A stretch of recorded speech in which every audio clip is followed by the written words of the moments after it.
आज हमें स्टार्ट करना है fourth chapter. In fourth chapter कौन सा है? That is quadratic equation. ठीक है, अब सबसे पहले समझते हैं क्वाड्रेटिक इक्वेशन होती क्या।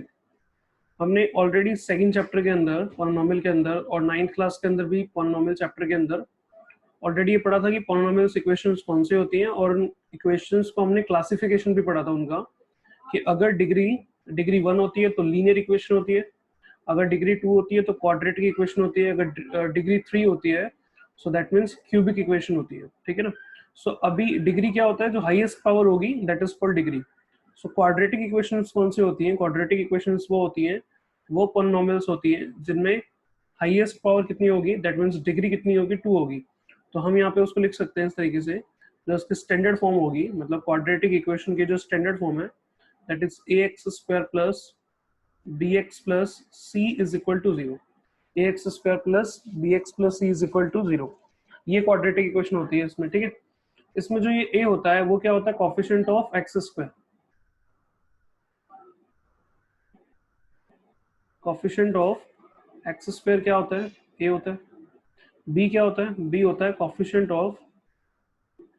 ऑफ x जो होगा वो होगा b, और जिसके साथ कोई वेरिएबल नहीं होगा दैट मीन्स x नहीं होगा, वो कांस्टेंट जो होगा वो कांस्टेंट होगा c। ठीक है, जैसे मैंने यहाँ पर एक इक्वेशन लिखी 2x² plus 4x plus 9 is equal to 0, यानी कि अगर मैं कंपेयर करूं इसमें तो कोएफिशिएंट ऑफ x² कितना है? 2, यानी कि a कितना हो गया? 2। कोएफिशिएंट ऑफ x कितना है? 4, यानी कि b कितना हो गया? 4। एंड कांस्टेंट कितना है? 9, यानी कि c कितना हो गया? 9। ये कंपैरिजन हो गया, ये सब भी हमने 9th क्लास के अंदर किया हुआ है। ठीक है, सो कहने का मतलब क्वाड्रेटिक इक्वेशन कौन सी होती है? क्वाड्रेटिक इक्वेशन वो होती है जिसमें डिग्री कितनी होगी? डिग्री होगी 2। डिग्री का मतलब होता है हाईएस्ट पावर, यहाँ पे 1 भी है और 2 भी है, तो जो हाईएस्ट पावर होगी उसको डिग्री कहते हैं, और अगर डिग्री 2 है तो वो क्वाड्रेटिक इक्वेशन है। ठीक है, स्टैंडर्ड फॉर्म क्या होगी क्वाड्रेटिक इक्वेशन की? स्टैंडर्ड फॉर्म होगी ये ax² plus bx plus c is equal to 0, ये इसकी स्टैंडर्ड फॉर्म होगी। ठीक है, ओके, इतना क्लियर है। अब कुछ क्वेश्चंस देखेंगे यहाँ पे हम, जैसे एक्सरसाइज 4.1 के अंदर फर्स्ट क्वेश्चन जो दे रखा है उसमें हमें सिर्फ इतना चेक करना है कि नीचे जो कुछ इक्वेशंस हमें दे रखी है फर्स्ट क्वेश्चन के अंदर, फर्स्ट क्वेश्चन में क्या रखा है? Check whether the followings are quadratic equations. हमें चेक करना है कि नीचे जो इक्वेशंस हमें दे रखी है वो क्वाड्रेटिक है या नहीं है। तो आपको कुछ नहीं करना, आपको उसको सिंप्लीफाई करना है, सबसे सिंपल फॉर्म के अंदर, सबसे सिंपलेस्ट फॉर्म के अंदर उसको हमें कन्वर्ट करना है, और फिर देखना है कि क्या उसके अंदर हाईएस्ट पावर x² आता है, क्या उसमें हाईएस्ट पावर मतलब डिग्री x² है, डिग्री 2 है। अगर डिग्री 2 है तो वो क्वाड्रेटिक इक्वेशन है, अदरवाइज वो क्वाड्रेटिक इक्वेशन नहीं है। ठीक है ना, डिग्री 2 है तो क्वाड्रेटिक इक्वेशन है। तो देखो उसका फर्स्ट क्वेश्चन देखते हैं, बहुत सिंपल सा है, कुछ खास नहीं है, बस इसको सिंप्लीफाई करना है। तो फर्स्ट जो दे रखा है हमें दे रखा है x+1 की होल स्क्वायर, x+1 की होल स्क्वायर हमें गिवन है, x+1 whole square is equal to 2x minus 3। तो इसको अगर हम सिंप्लीफाई करें a प्लस बी का होल स्क्वायर अप्लाई होगा यहाँ पे, तो a का स्क्वायर प्लस b का square plus 2ab, that means 2x is equal to 2x, 2 को अंदर मल्टीप्लाई करेंगे इधर, सो कितना आएगा? 2x minus 6। अब ये सारी वैल्यूज इधर आ जाएंगी, तो x² plus 1 plus 2x minus 2x plus 6 is equal to 0। Now x² cancel हो जाएंगे, sorry 2x minus 2x cancel हो जाएंगे, तो हमारे पास बचेगा x² plus 7 is equal to 0। ठीक है, तो आप इसमें देख सकते हो कि हाईएस्ट पावर जो है वो कितनी है? हाईएस्ट पावर जो है इसमें कितनी है? 2 है, दैट मींस डिग्री कितनी हो गई इसकी? डिग्री हो गई 2। सो हम कहेंगे यस, ये एक क्वाड्रेटिक इक्वेशन है।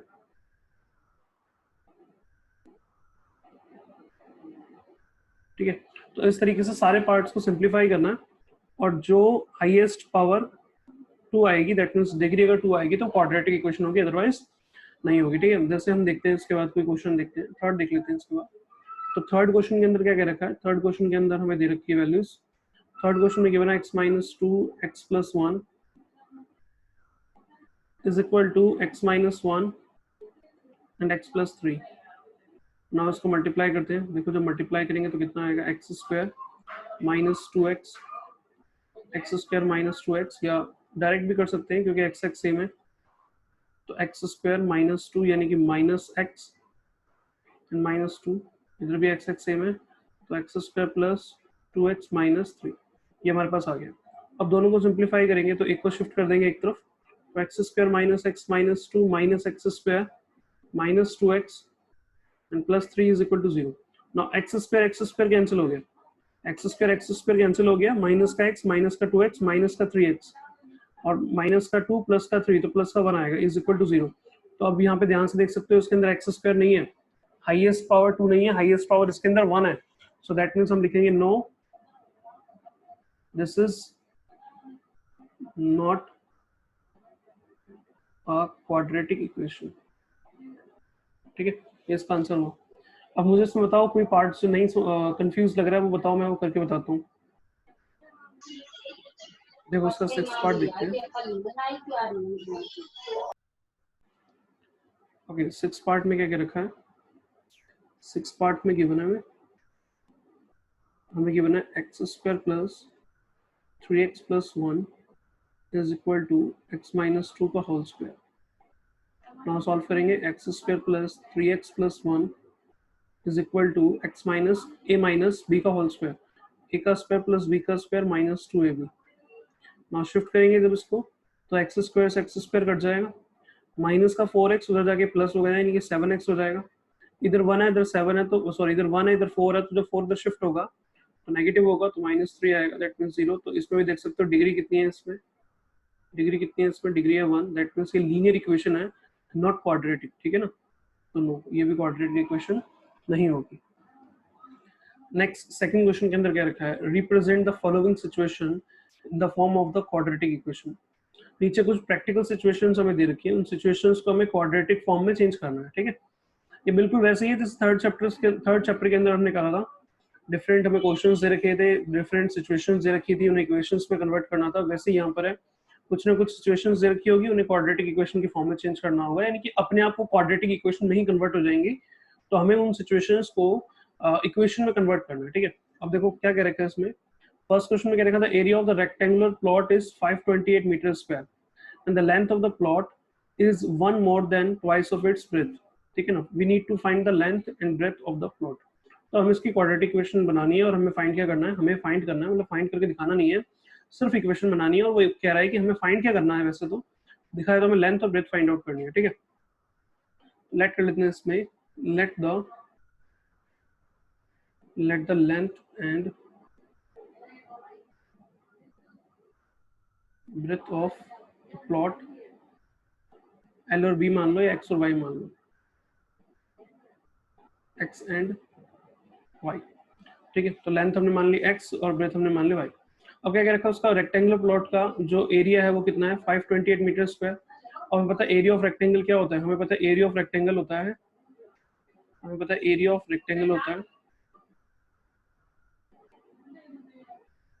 एरिया ऑफ रेक्टेंगल यानी कि रेक्टेंगुलर प्लॉट जो होता है वो होता है एक्स एल इंटू बी, मतलब लेंथ इंटू ब्रेथ यानी कि x इंटू वाई। तो हमारे पास कितना आ गया, हमारे पास आ गया x into y is equal to 528 metre square. So एक चीज तो हमारे पास ये आ गई। दूसरा में क्या कह रखा, हमें कह रखा लेंथ जो है वो जो उसकी लंबाई जो है वो उसकी चौड़ाई के 2 गुना से 1 ज्यादा है, is 1 more than twice its breath. इसका मतलब ये जो लेंथ है इसकी, जो उसकी लेंथ है वो क्या है, वो उसकी ब्रेथ के ट्वाइस का 1 ज्यादा है। इसका मतलब x is equal to 2y plus 1। तो ये हमारे पास दूसरी इक्वेशन हो गई। अब इन दोनों इक्वेशंस को कन्वर्ट करके क्वाड्रेटिक इक्वेशन में कन्वर्ट करना है, इन दोनों इक्वेशंस को आपस में सॉल्व करके क्वाड्रेटिक इक्वेशन में कन्वर्ट करना। तो देखो सब्स्टिट्यूशन अप्लाई कर दो यहाँ पे, x की वैल्यू क्या है, x की वैल्यू हमारे पास है ये पूरी x की वैल्यू है, तो ये x की वैल्यू उठा करके इसे x की जगह पे रख दो यहाँ पे। तो देखो क्या आएगा, इसको मान लेते हैं इक्वेशन 1 और इसको मान लेते हैं इक्वेशन 2। अब यहाँ लिखते हैं इसके अंदर बाय इक्वेशन 1 एंड 2, या मैं इसको लिख देता हूँ यहाँ पे पुट इन फर्स्ट, इसको हमने फर्स्ट में पुट करा तो कितना आएगा, देखो जब यहाँ पे x की वैल्यू आएगी तो यहाँ आएगा 2y प्लस 1 और यहाँ आएगा इंटू में y is equal to 528। So that means 2y square plus y is equal to 528। So हमारे पास आ गया 2y square plus y minus 528। ये हमारे पास इसकी क्वाड्रेटिक इक्वेशन हो गई, ये इसका आंसर हो गया। तो अभी क्लियर है, कुछ नहीं करा था, दो इक्वेशंस बनाई, दोनों इक्वेशंस को आपस में मिक्स कर दिया, एक की जगह दूसरे की वैल्यू रख दी और हमारे पास आंसर आ गया। सेकंड क्वेश्चन देखो, उसके बाद सेकंड क्वेश्चन में क्या रखा है, the product of the two consecutive positive integers is 306। लगातार दो पॉजिटिव इंटीजर्स का जो प्रोडक्ट है वो 306 है। We need to find the integers, हमें उन इंटीजर्स को फाइंड आउट करना है कि वो कौन से इंटीजर्स होंगे। तो देखो सबसे पहले क्या कह रखा है, लेट कर लेते हैं, let the to consecutive positive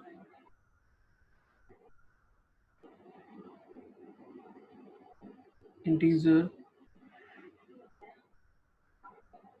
are x and y, ठीक है, x एंड y मान लो, या अगर x और y नहीं मानोगे तो देखो लगातार दो नंबर्स जो होते हैं, जैसे 2 हो गया, एक उसके बाद क्या आएगा, 3 आएगा, फिर 4 आएगा, फिर 5 आएगा, फिर 6 आएगा, फिर 7 आएगा, यानी कि अगर ये 2 है तो अगले वाला क्या है, अगले वाला 2 + 1 है, अगर ये 4 है तो अगले वाला क्या है, अगले वाला 4 + 1 है, अगर ये 6 है तो अगले वाला क्या है, 6 + 1 है।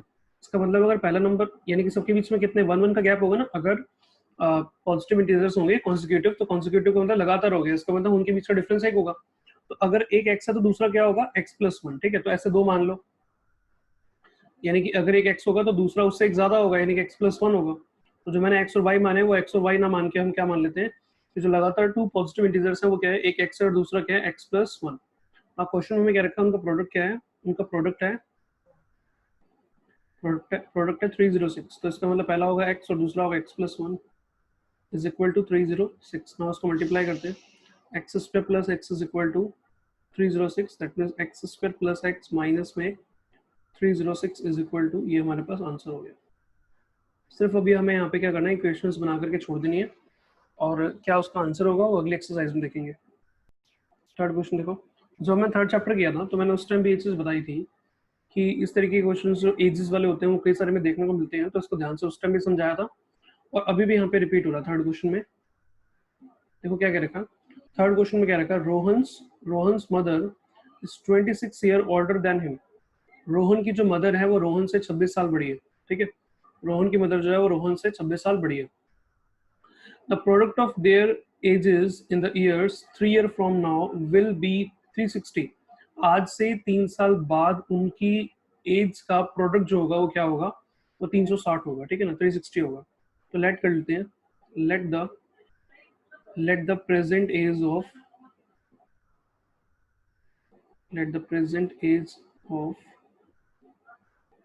रोहन एंड हिज मदर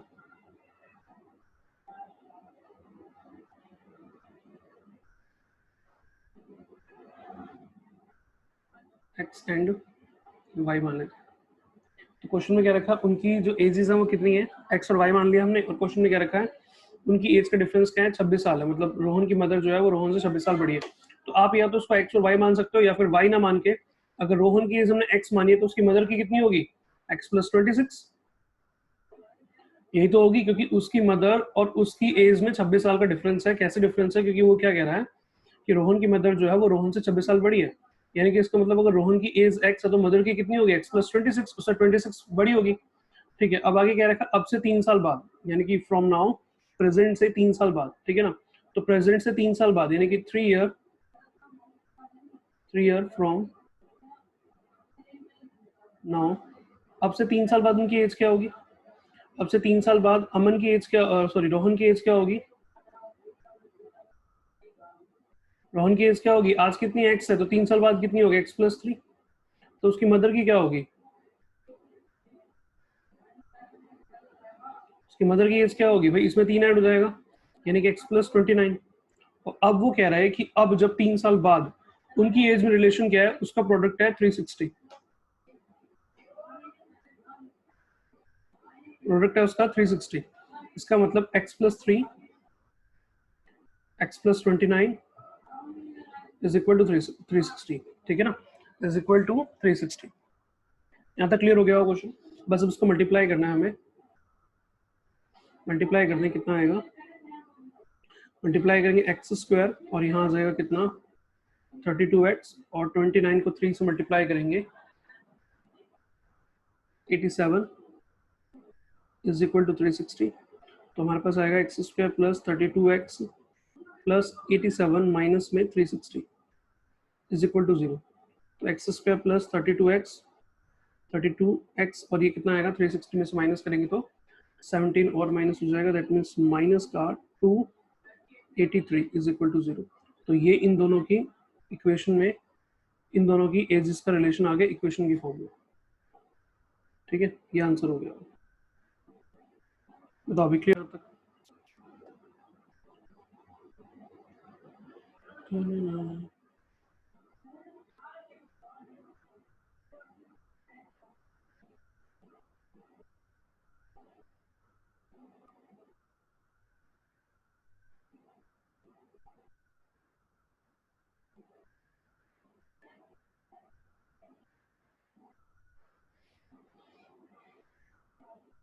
है भाई, अगला देखते हैं इसके बाद। देखो सारी चीजें वही रिपीट हो रही है जो हमने थर्ड चैप्टर में की थी, और मैंने तब बताई भी थी ये चीज कि ये सब रिपीट होंगे फोर्थ चैप्टर के अंदर भी, और दोनों ही चैप्टर के अंदर इंपॉर्टेंट क्या है, स्टेटमेंट को रीड करके इक्वेशन बनाना। स्टेटमेंट को रीड करके इक्वेशन बनाना, यही इसके अंदर इंपॉर्टेंट है। ठीक है, तो फोर्थ क्वेश्चन देखो क्या होगा, कैसे होगा। हमें फोर्थ क्वेश्चन में गिवन है हमें अ train travel at the distance of 480 kilometre at the uniform speed. एक ट्रेन जो है उसने 480 किलोमीटर का डिस्टेंस कवर करा एक यूनिफॉर्म स्पीड से। If the speed had been 8 kilometre less, अगर उसकी स्पीड 8 किलोमीटर कम कर दे या कम होती है, then it would have taken 3 hours more to cover the same distance. Same distance को कवर करने में उसको 3 घंटे ज्यादा लगेंगे। we need to find the speed of the train। तो हम क्या करते हैं, यहाँ पे लेट कर लेते हैं, let the speed of train is x kilometre per hour. ठीक है, x किलोमीटर पर आवर। अब हमें क्या क्या रखा है, पहले उसकी स्पीड कितनी थी, x थी, बाद में उसकी स्पीड क्या होती है, 8 किलोमीटर पर आवर उसकी घट जाती है, और अब उसको 3 घंटे ज्यादा लग रहा है। इसका मतलब टाइम की बात हो रही है, और टाइम में पता है क्या होता है, डिस्टेंस अपॉन में स्पीड, डिस्टेंस अपॉन में स्पीड। तो देखो पहले उसको कितना टाइम लग रहा होगा, t1 मान लेते हैं, पहले उसको कितना टाइम लग रहा होगा, ओल्ड टाइम कर देते हैं इसको। तो पहले उसको कितना टाइम लग रहा होगा, 48 किलोमीटर पर 48 उसकी क्या है, 480 सॉरी 480 डिस्टेंस है, और स्पीड कितनी थी उसकी, x मानी है हमने, इतना टाइम उसको पहले लग रहा होगा। अब कितना टाइम लग रहा होगा उसका, डिस्टेंस कितना है, वही है 480, और स्पीड कितनी हो गई उसकी, अब उसकी स्पीड 8 कम हो गई, यानी कि x माइनस में 8 किलोमीटर पर आवर की स्पीड हो गई। तो पहले इतना टाइम लग रहा था, अब इतना टाइम लग रहा है, और वो कह रहा है कि अब 3 घंटे ज्यादा लग रहा है। इसका मतलब अब वाला टाइम और पहले वाले टाइम का डिफरेंस कितना है, 8 आवर का डिफरेंस है, सॉरी 3 आवर का डिफरेंस है। कितने का डिफरेंस है, 3 आवर का। तो बस कर दो यहाँ पे 480 अपॉन में x माइनस 8, अब का टाइम माइनस में प्रीवियस पहले वाला टाइम, 480 अपॉन में x इज इक्वल टू 3। बस अब इसको सॉल्व करना, आंसर आ जाएगा। 480 दोनों में से कौन कॉमन आ रहा है, यहाँ कितना बचेगा, 1 अपॉन में x माइनस 8, और यहाँ बचेगा 1 अपॉन में x इज इक्वल टू 3। इसको इससे काटेंगे कितना आएगा, 160 आ जाएगा, या 160 डिवाइड में भी ला सकते हैं यहाँ पे, यानी कि 1 अपॉन में। ठीक है, इधर दोनों का अंदर एलसीएम लेंगे, कितना आएगा, x माइनस 8 इंटू में x, क्रॉस करेंगे तो x माइनस में x माइनस 8, तो कितना आएगा देखो, x माइनस में x प्लस में 8 हो जाएगा ये, और नीचे मल्टीप्लाई करेंगे तो x स्क्वायर माइनस में 8x is equal to 160। Now x x over हो जाएगा, कितना बचेगा हमारे पास बचेगा 8 अपॉन में, क्रॉस कर देते हैं इसको, तो इसको इससे मल्टीप्लाई करेंगे, ठीक है ना, इसको इससे मल्टीप्लाई करेंगे, सो कितना आएगा ये, 16 8 जा 128 is equal to x square minus में 8x। सो हमारे पास आ गया 1280 को ले देंगे, x square minus 8x minus 1280, that is answer. Solution next जो हमें पढ़ना है वो पढ़ना है solution of equation, solution of quadratic equation. इसमें फर्स्ट क्या पढ़ रहे हैं, फैक्टराइजेशन मेथड। फैक्टराइजेशन मेथड कोई न्यू नहीं है, वही है जो मिडिल टर्म स्प्लिट करते थे हम, वही वाली चीजें होंगी, वही इसको सॉल्व करना है। जैसे नॉर्मली हमारे पास x square plus b x plus c is equal to 0 का एक क्वाड्रेटिक इक्वेशन है, तो हम इस फर्स्ट वाले को इससे सी से मल्टीप्लाई करते हैं, यानी कि ए सी करते हैं, और उसके बाद हम इस बी को ब्रेक करते हैं दो पार्ट्स में, और हमें पता होता है कि इसका टोटल करने पर तो वापस ये आ जाए कि इन दोनों को मल्टीप्लाई करने पर ये चीज आए।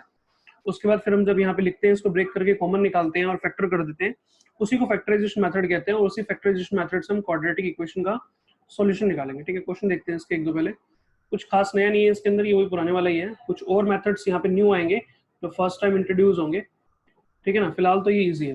तो देखो इसमें फर्स्ट क्वेश्चन देखते हैं यहाँ पे, find the roots of the following quadratic equation by factorisation method. तो जैसे अगर हम इसको देखें, फर्स्ट क्वेश्चन को देखें यहाँ पे, तो फर्स्ट क्वेश्चन में दे रखा है इसमें कितना, x square minus 3x and minus 10 is equal to 0।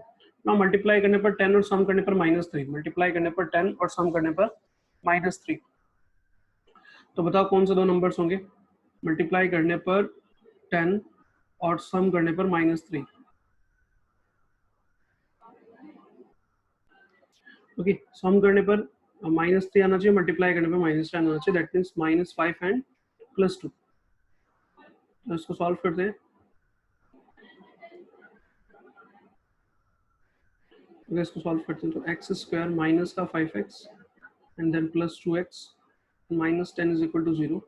Now इन दोनों में से x कॉमन आ रहा है तो x -5, इन दोनों में से 2 कॉमन आ रहा है तो x -5। Now overall x -5 common आ रहा है तो x -5 कॉमन निकाल लेंगे तो बचेगा कितना यहाँ पे, यहाँ बचेगा x प्लस में 2। अब फैक्टराइजेशन मेथड के अकॉर्डिंग क्या होगा, इस फैक्टर को 0 के इक्वल लिखेंगे, इस फैक्टर को 0 के इक्वल लिखेंगे। तो x -5 is equal to 0, that means x is equal to आ गया 5, और x plus 2 is equal to 0, that means x is equal to आ गया -2। तो जो हमारे पास दो रूट्स की बात की जा रही है पूछा हुआ क्वेश्चन के अंदर, तो रूट्स आर 5 एंड -2, ये इसका आंसर हो गया। तो मतलब फैक्टराइजेशन मेथड वही है, मिडिल टर्म स्प्लिट करने वाली चीज है, बस फैक्टर्स को 0 के इक्वल रखा और आंसर आ गया, ठीक है ना। अच्छा और कोई देख लेते हैं इसके अंदर, बताओ थर्ड देखें, ये वाला थर्ड देख लेते हैं। ये वाला थर्ड क्वेश्चन में दे रखा है under root 2x square plus 7x plus में 5 रूट 2 इज इक्वल टू 0। ना इसको इससे मल्टीप्लाई करना है, दैट मीन्स 5 रूट 2 को मल्टीप्लाई करना है रूट 2 से, तो रूट 2 को रूट 2 से मल्टीप्लाई करेंगे 2 को 5 से करेंगे 10। इसका मतलब जो बीच में 7 है, इस 7 को ब्रेक करना है और आना क्या चाहिए 10। तो बहुत सिंपल सा 5 एंड 2 हो जाएगा, तो 5 और 2 मल्टीप्लाई करेंगे तो 10 और सम करेंगे तो 7 आ जाएगा, ठीक है। तो बस ये रूट की वजह से कंफ्यूजिंग लग रहा है बट वैसे इजी है, ठीक। तो करते हैं इसको, देखो तो root 2x square, sorry under root 2x square, यहाँ ले लेंगे प्लस का 2x और प्लस का 5x and plus 5 root 2 is equal to 0। Now इन दोनों में से कितना कॉमन आएगा, रूट 2 कॉमन आएगा इसमें से, तो यहाँ बचेगा x स्क्वायर और यहाँ बचेगा रूट 2 कॉमन आएगा और x भी आएगा, सॉरी रूट 2 कॉमन आएगा और x भी कॉमन आएगा, तो यहाँ बचेगा x और यहाँ से x जा चुका है और 2 में से रूट 2 जाएगा तो रूट 2 बचेगा। यहाँ पे 5 कॉमन आ रहा है दोनों में से, तो 5 कॉमन ले लेंगे तो x प्लस में रूट 2। ओके, अब दोनों में से x प्लस रूट 2 कॉमन आ रहा है, तो अब बचेगा इसमें root 2 x plus 5 is equal to 0। So now first factor is equal to 0, तो x प्लस में root 2 is equal to 0, that means x is equal to minus root 2, तो पहला फैक्टर तो ये हो गया, और root 2 x plus 5 is equal to 0, so that means x is equal to हो जाएगा -5 अपॉन में रूट 2। सो ये दोनों के दोनों जो यहाँ पे आंसर हो जाएंगे।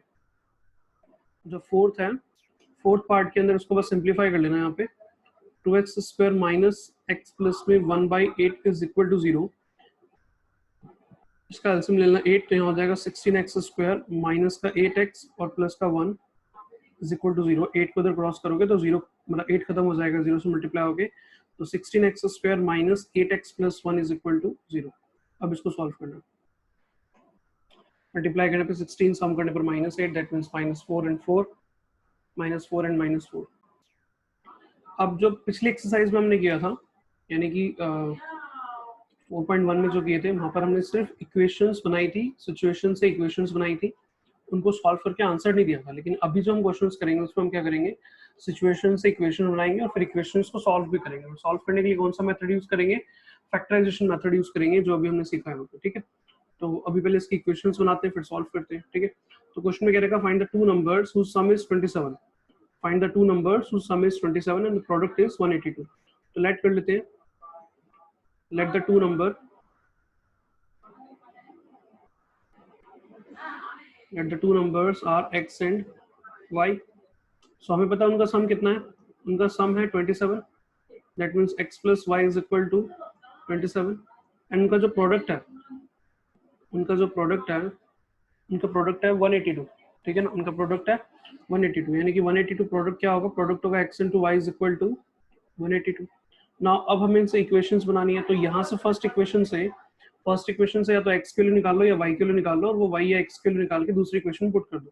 तो हमने यहाँ से y की वैल्यू निकाली कितनी, 27 माइनस में x, और इसको हमने पुट कर दिया नेक्स्ट वाली इक्वेशन में। तो इसको मान लेते हैं फर्स्ट और इसको मान लेते हैं सेकंड, तो उसको मतलब हमने इसको सेकंड में पुट करा।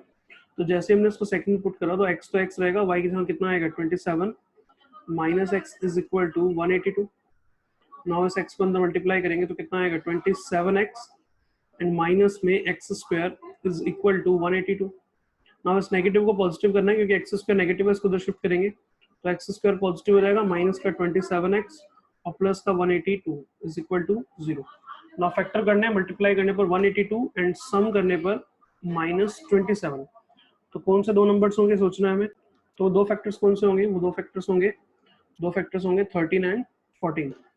सो एक्स स्क्वायर माइनस में मैंने यहाँ पे लिखा 13x, यहाँ लिखा माइनस का 14x और प्लस का 182 is equal to 0।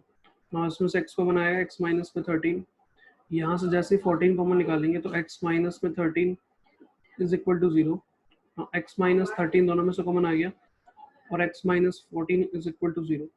Now x minus 13 is equal to 0, that means x is equal to 13 and x minus 14 is equal to 0, that means x is equal to कितना 14। और हमें पता है दोनों नंबर्स का टोटल कितना है, दोनों नंबर्स का टोटल है 27। तो अगर x 14 है, यहाँ पे x रखोगे तो y कितना आएगा, सॉरी x अगर 13 है, x अगर 13 यहाँ पे रखोगे, x अगर 13 रखोगे तो y कितना आएगा, ऑब्वियसली यहाँ पे अगर 13 रखोगे तो ये 14 होगा क्योंकि दोनों का टोटल कितना है 27 है। या यहाँ पे रख दो, यहाँ पे अगर x किल रखोगे, कितनी 13, तो y की वैल्यू कितनी आएगी 14। और अगर यहाँ पे x किल रखोगे कौन सी 14, क्योंकि दो आंसर आया ना x की वैल्यू अगर यहाँ पे 14 रखोगे तो y की कितनी आएगी 13।